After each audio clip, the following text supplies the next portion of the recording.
Hello दोस्तों, welcome to BPSC online academy और daily current affair session लेके हम हाजिर है। तो चलिए, बहुत बहुत स्वागत है आपको हमारे YouTube channel BPSC online academy में। तो चलिए आज का सेशन स्टार्ट करते हैं। तो आज का सेशन में पहला क्वेश्चन है हमारे, किस देश ने कोरोना वायरस के बढ़ते संक्रमण को लेकर भारत से आने वाले यात्रियों पर 11 अप्रैल से 28 अप्रैल तक अस्थायी रोक लगा दी है। तो ये देश है हमारा न्यूजीलैंड।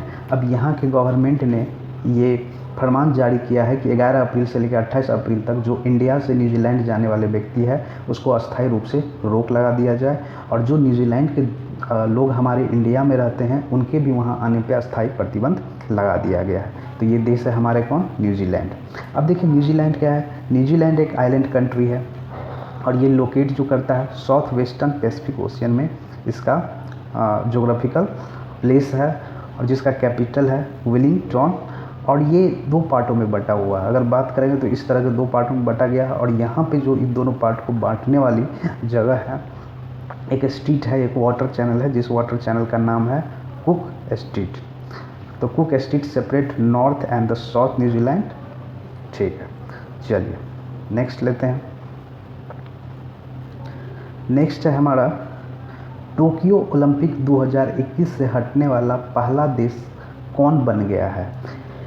अभी देखिए टोक्यो ओलंपिक होने वाला था 2021 में जून जुलाई के आसपास।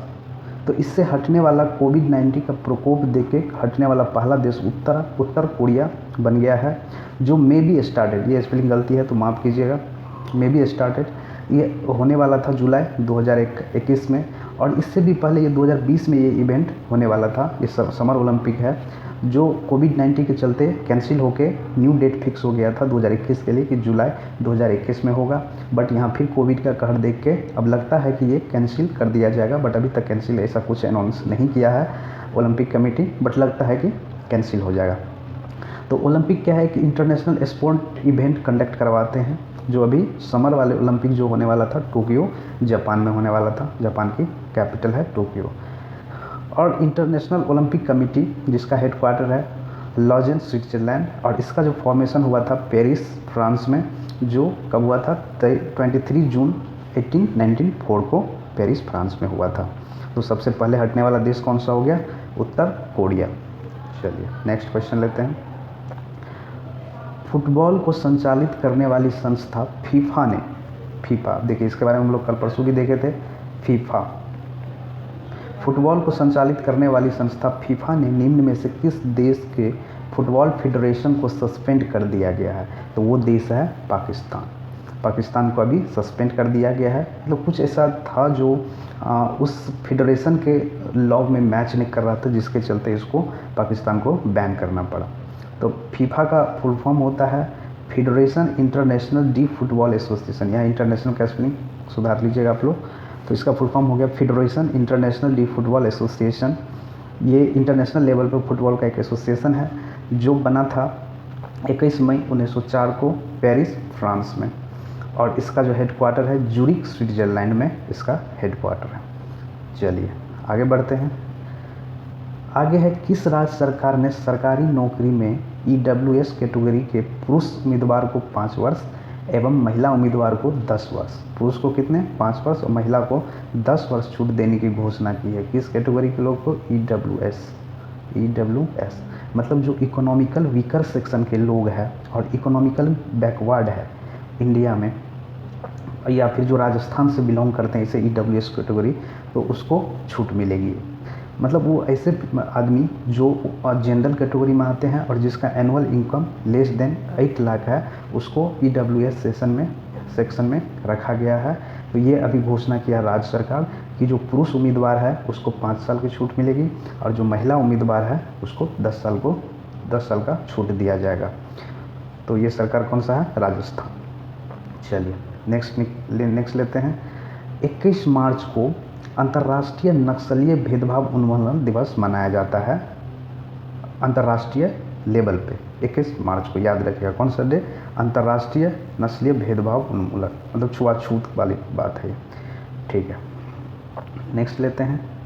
किस संगठन ने मिसाइल सिस्टम के उत्पादन में निजी क्षेत्र की कंपनी को भागीदारी बनाने की अनुमति दी है। तो ये कंपनी है, ये संगठन है DRDO, जो 1958 में इसका संगठन को एस्टैब्लिश हुआ था, जिसका फुल फॉर्म होता है डिफेंस रिसर्च डेवलपमेंट ऑर्गेनाइजेशन, और जिसका हेडक्वार्टर है न्यू दिल्ली। तो देखिए, ये अभी कहा कि जो प्राइवेट या निजी क्षेत्र की कंपनी है वो भी अपना भागीदारी दे सकता है DRDO मिसाइल सिस्टम के उत्पादन में। तो ये कौन सा कंपनी हो गया? DRDO, जिसका फॉर्मेशन हुआ था 1958 में। चलिए नेक्स्ट लेते हैं। 10 अप्रैल को वर्ल्ड हेम्योपैथी डे मनाते हैं इंटरनेशनल लेवल पे। और अभी हाल ही में central council for research in homoeopathy and Ayush मंत्रालय दोनों मिल के अभी न्यू दिल्ली में 10 और 11 अप्रैल को वर्ल्ड हेम्योपैथी डे के अवसर पर 2 दिवसीय वैज्ञानिक सम्मेलन का आयोजन किया जाएगा। इसके अंतर्गत बताया जाएगा, लोगों में अवेयरनेस जगाया जाएगा कि होम्योपैथी कितना महत्वपूर्ण है हमारी ज़िंदगी में। और इस बार 10 अप्रैल का होम्योपैथी डे का जो थीम है, विषय है, वो एकीकृत चिकित्सा के लिए road map, homeopathy road map for integrative medicine. ठीक है, चलिए नेक्स्ट लेते हैं। नेक्स्ट है, अभी हाल ही में क्वीन एलिजाबेथ II के पति प्रिंस फिलिप का निधन हो गया, जो 99 साल के थे। अभी जून जुलाई में इनका 100 ईयर पूरने वाला था, लेकिन उससे पहले इनका देहांत हो गया। अब देखिए, क्वीन एलिजाबेथ जो थे, ये कॉमनवेल्थ के हेल्थ हेड बने थे कब? 1952 में। इनके पिताजी का जब देहांत हो गया तो तब। तो याद रखिएगा, प्रिंस फिलिपिन जो किसके पति थे? रानी एलिजाबेथ के। और रानी एलिजाबेथ का भी डेथ अराउंड 90 to 2000 के बीच में हुआ था। और प्रिंस फिलिप जो इनके हस्बैंड थे, इनका अभी हाल ही में देहांत हुआ है, जो कितने साल के थे? 99 ईयर ओल्ड थे। चलिए नेक्स्ट लेते हैं। केंद्रीय शिक्षा मंत्री रमेश पोखरियाल निशंक ने दुनिया का पहला माइक्रो सेंसर आधारित विस्फोटक ट्रे डिटेक्टर लॉन्च किया, जिसका नाम था नैनो स्निफर। अब इसका काम क्या है? ये कहीं भी अगर एक्सप्लोसिव होगा या विस्फोटक होगा तो उसको डिटेक्ट करने का काम करेगा। और ये 100% अपने इंडिया में बना है, मेड इन इंडिया है। और 10 सेकेंड के अंदर ही ये डिटेक्ट कर देता है कि यहाँ पे एक्सप्लोसिव लगा हुआ है या रखा हुआ है।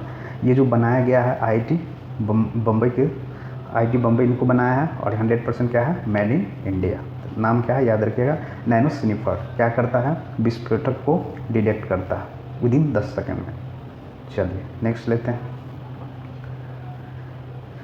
टीका उत्सव, कोविड-19 टीकाकरण अभियान अभी 11 अप्रैल 2021 और 14 अप्रैल 2021 के बीच आयोजित किए जाना है, जो कि अभी प्रधानमंत्री नरेंद्र मोदी ने सभी स्टेट के चीफ मिनिस्टर से आह्वान किया है 21 अप्रैल और 14 अप्रैल के बीच में अधिक से अधिक लोगों को टीका लगाना है।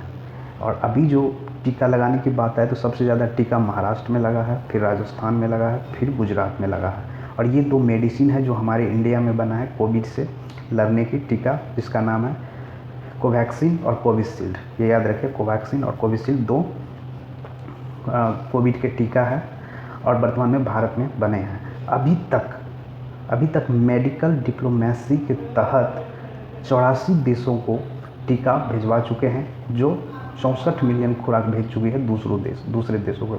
मतलब इंडिया अभी तक 84 देशों में अपना कोविड वैक्सीन भेज चुके हैं। लगभग कितने खुराक हैं? 64 मिलियन खुराक। और आने वाले दिन में ये 100 मिलियन खुराक का टारगेट रखे हैं। तो ये याद रखिएगा, इस 84 देश में ब्राज़ील मैक्सिको शामिल है। चलिए इसी के साथ ख़त्म होता है आज का हमारा session. Thank you for watching BPSC online academy. अगर आपको ये सेशन पसंद आता है तो लाइक करिए, शेयर करिए, सब्सक्राइब करिए।